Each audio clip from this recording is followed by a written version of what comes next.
외교 문제 얘기 좀 해볼게요.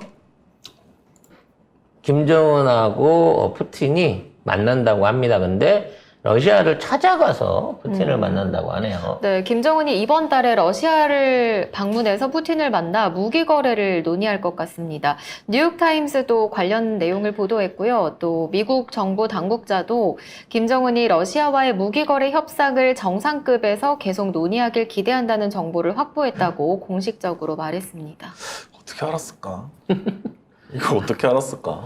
아니, 내가 보기엔 정은이가 욕심이 많나 봐요.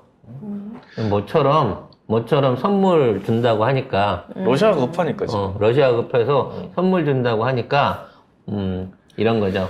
오빠, 나 백화점 가갖고 지갑 하나만 사줘. 그래 놓고, 백화점 명품 코너를 싹 털어버리려고 지금, 작정을 한 것 같아요.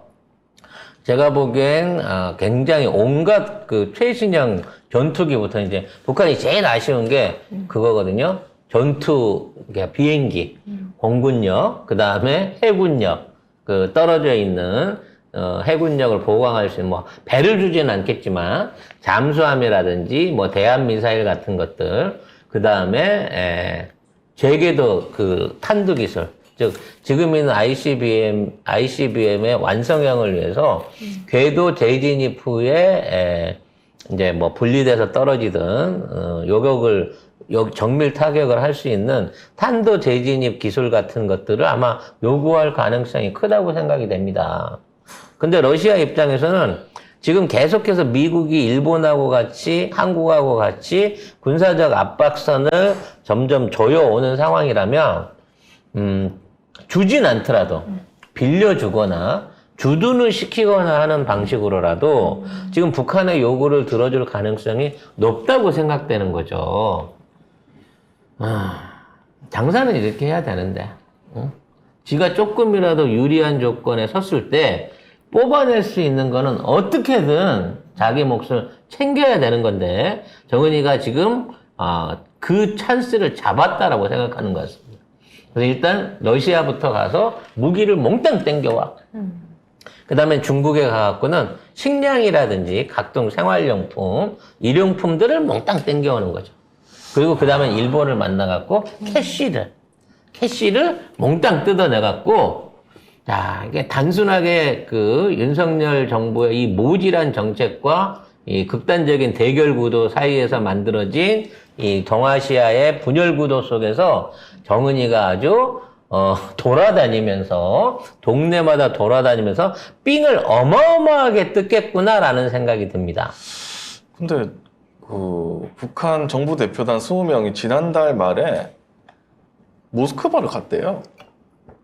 그래서 이게 모스크바로 김정은이 갈 수 있지 않을까? 라고 하는데 안 가겠죠? 위험하니까? 어차피 이제 비행기 타기 무서워하지 않을까? 열차를 탈 거기 때문에 북한하고 러시아하고는 철도 연결이 돼 있습니다, 사실상. 아니, 모스크바까지 너무 먼데. 야, 저기도 베트남도 갔는데 모스크바가 뭐 멀어. 멀어요. 엄청 멀어, 여기. 아무튼 기차여행 횡단 열차잖아, 완전. 길게 한다고 생각하고 대륙 횡단이잖아. 비행기보다는 기차로 이동하면서 여러 가지 또 뭐 만남이나 미팅이나 이런 것들 예우들을 확실하게 받아내려고 하지 않을까 싶고요. 이거는 김정은 입장에서도 푸틴이랑 당당하게, 이게 사실 세계 최강자 중에 한 명이잖아요. 푸틴이나 시진핑하고 당당하게 회담을 할 수 있다는 것 자체가 북한의 체제 안정을 위한 여러모로의 도움이 됩니다. 어차피 이 얘기 나왔으니까 많은 분들이 물어보시는 게 북한의 순항미사일 최근 발사, 이제 북한은 2발 다 성공했다 그러고 우리는 1발만 성공했다고 하는데, 2발이 성공했든 1발이 성공했든 우리가 성공했다는 걸 인정해버린 거예요. 이게 구체적인 게 뭐냐면 1,500km를 날렸습니다. 미사일 2발을. 그래서 이게 팔자형 궤도, 그러니까 요렇게 돌았다는 얘기죠. 팔자형 궤도를 통해 가지고 목표 지점까지 1,500km를 날렸고, 그리고 본인들 주장한 대로 본인들이 목표했었던 지역 100m, 150m 상공에서 폭발을 성공을 했다 그래갖고 그 장면을 찍어서 올렸어요. 그러니까 유도 기술부터 시작해서 원격 폭파 기술까지 탄두 제어 기술까지 완벽하게 구현했다고 하거든요.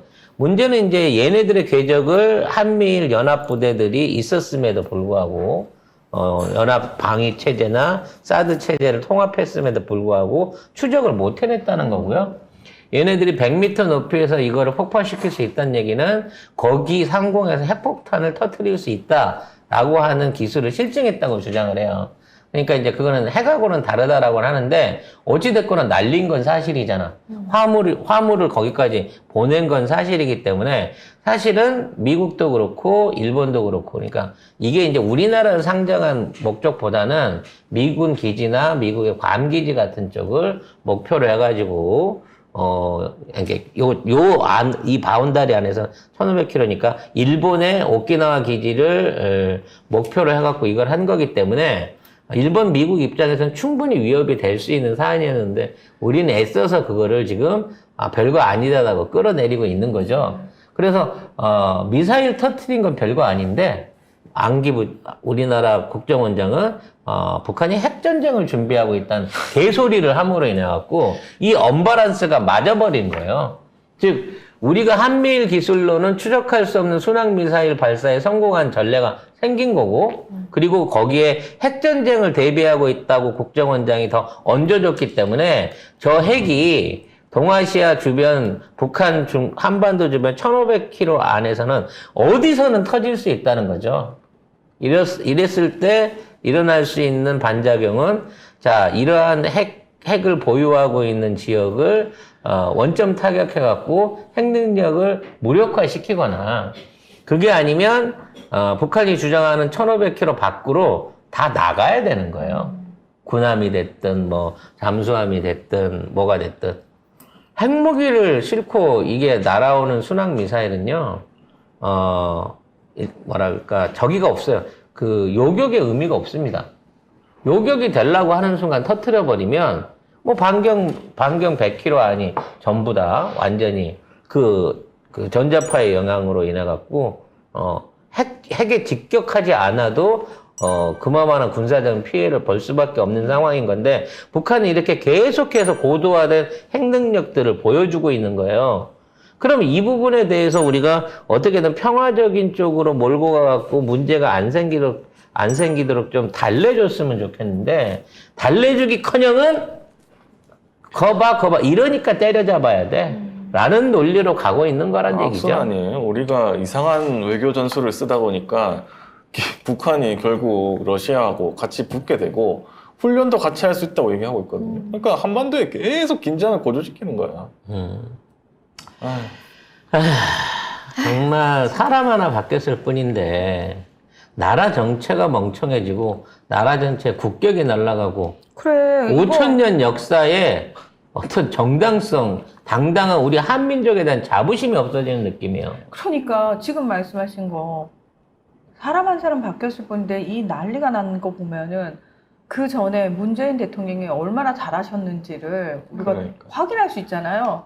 전 세계가 응. 다 평화를 진짜 그냥 그 다 자리에 누가 돼도 당연할 줄 알았죠. 알았는데 아니었던 거. 사실은 문재인 대통령께서 너무 잘하셨다라는 걸 우리가 지금 두 눈으로 확인하고 있는데 이 와중에 갈라치기 세력에 문재인 대통령 욕하기에 동조하시는 민주당 지지자가 계시다면 그래서는 안 되죠. 네, 반성하셔야 돼요. 사안을 정확하게 보셔야 돼요. 그리고 만약에 제가 이렇게 하면 또 뭐 네가 뭔데 어쩌고저쩌고 하시는 분들 저는 글쎄요 뭐 그렇게 말씀하시면 어떡하겠어요. 뭐 어쩌자는 거죠? 뭐 어쩌자는 거예요? 예, 저는 진짜 좀 속상한 게 뭐냐면 이빨이 몽땅 빠질 정도로 정말 온몸이 으스러질 정도로 나라를 위해서 애를 5년간 쓰셨는데 그분한테 절을 하지는 못할 망정 본인이 생각했을 때 뭐가 마음에 안 든다고 그거 하나 가지고 사람을 잡돌이를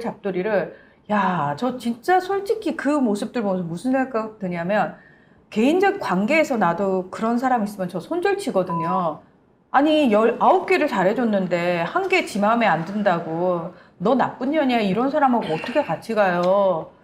사실 하나를 잘못해도 9개 잘해준 거를 생각하면서 고맙다, 고맙다, 너 할 만큼 했다, 너 고생했다라고 하는 게 제대로 된 사람이죠. 그래서 저는 진짜 와 나는 정치인 진짜 하기 싫다. 내가 미친 듯이 밤잠 안 자고 몸 갈아 넣어가면서 애를 써도 자기 생각에 뭐 하나 마음에 안 들면 문희정 네가 한 게 뭐 있어? 너 같은 거 우리가 정치인 시켜준 게 우리가 병신이다 이러면서 문희정 너 같은 건 세상에 사라져야 돼 이런 식으로 막 잡돌이 할 거 아니에요. 너무 그게 예상이 되니까 지금 뭐 이재명 지지자라고 얘기하시는 분들도 나중에 시간 지나가지고 자기 마음에 요만큼이라도 뭐 안 드는 거 있으면 뭐라고 하겠어. 이재명 네가 뭘 했냐는 듯. 아니 또 지금 욕할 거 벌써 아니에요. 그런 사람 있잖아. 이재명 뭐 사이다 빠졌다. 벌써 하는 사람 많아요. 아니 개인 관계에서도 나는 그런 사람 너무 네거티브하고 뭐 그렇게 얘기하는 당신은 완벽한가요? 아니잖아요. 막말로. 네 주변 사람들한테 너님에 대해서 물어볼까요? 아니잖아요. 이미 말하는 꼰세만 봐도 그게 보이거든요. 그러니까 지금 사안에 있어서 핵심이 어디고 선택과 집중을 하시라고요. 자, 뭘 선택해야 돼요? 윤석열 정부 탄핵, 타도 이게 핵심이어야 돼요. 그럼 그쪽으로만 집중하는 게 맞습니다. 살아가면서 우리가 지혜롭게 좀 살자고요. 예, 힘 빼지 말고 쓸데없이. 그러니까 똥인지 된장인지 찍어 먹어봐야 아는 사람한테 똥맛을 보여줬는데 나는 똥맛이 좋은데? 이러는 사람하고는 대화 안 되는 거고요. 그렇죠. 이제 저희는 정상적인 된장을 먹고 싶다는 것 뿐입니다. 그게 나쁜 거 아니잖아요. 똥을 드실 거면 계속 드세요. 그리고 똥을 드시면서 왜 여기 와서 된장을 찾아? 왜 우리 된장까지 똥이라고 우기는 건데? 아니 그냥 똥 가서 드시고 계속 똥 드세요, 그냥. 다음 여기 뉴스 된장 가시죠. 먹는 곳이에요. 네. 좀. 지금 네. 점심시간이라. 야, 네.